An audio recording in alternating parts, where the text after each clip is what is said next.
Viljandi linnaruumi tajumine on mänguline, tundlik ja linna isikustav. Otse kui oleks selle igas kivis oma elu, mis võiks vaimuna ärgata. Pole üllatav, et me kohtame Viljandi linnavaadetel ootamatuid, salapärastena näivaid märgistikke, figuure või metafüüsilisi nägemusi keset värviküllaseid maju, torne ja tänavaid.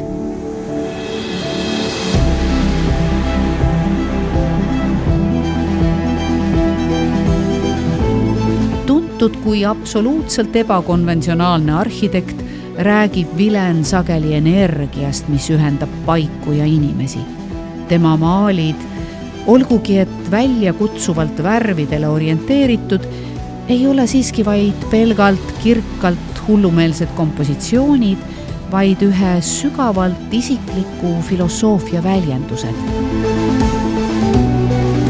kus iga torn sümboliseerib ka tervenemist ja elujõudu.